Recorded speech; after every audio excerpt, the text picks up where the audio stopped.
अब अगर तुमने फरियाल की तरफ आंख उठा के भी देखा, मैं अभी इसी वक्त तुम्हें तलाक देता हूँ।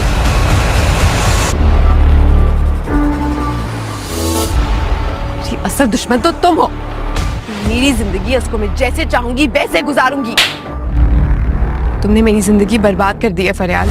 जिससे चाहे शादी कर लेती है, जिससे तो मैं तुम्हें लानत भेजती हूँ फरियाल पे।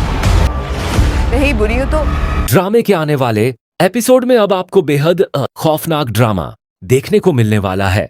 जीनिया जैसे ही जेल से छूटकर बाहर आएगी, वो सीधा फरियाल के पास पहुंचेगी और उससे बुरी तरह झगड़ना शुरू कर देगी।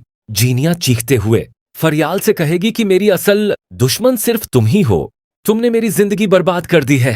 तभी शहराम बीच में आकर जीनिया को पीछे धकेलेगा और सख्त लहजे में वार्निंग देगा कि आइंदा अगर उसने फरियाल की तरफ आंख उठाकर भी देखा तो उससे बुरा कोई नहीं होगा।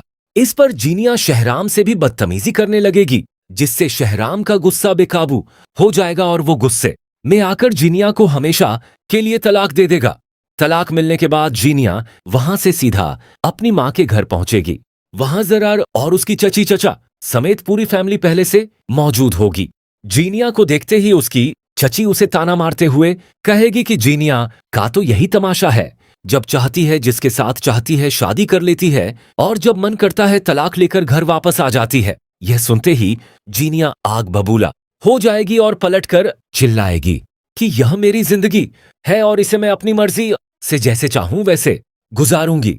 अपनी बेटी का यह घटिया रवैया देखकर सीरत बेगम को पहली बार उसकी गलती का एहसास होगा और वो आगे बढ़कर जीनिया के मुंह पर एक जोरदार थप्पड़ जड़ देगी।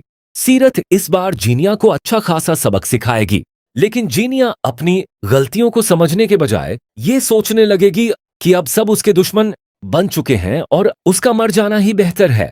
वो गुस्से और नफरत में अंधी होकर अपने कमरे में चली जाएगी और खुद को हमेशा के लिए खत्म करने का खौफनाक प्लान बनाएगी। तो दोस्तों, आपको क्या लगता है, क्या जीनिया वाकई गुस्से में आकर खुदकुशी कर लेगी या फिर इस बार भी कोई उसे बचा लेगा? अपनी कीमती राय हमें कमेंट्स में जरूर दीजिएगा।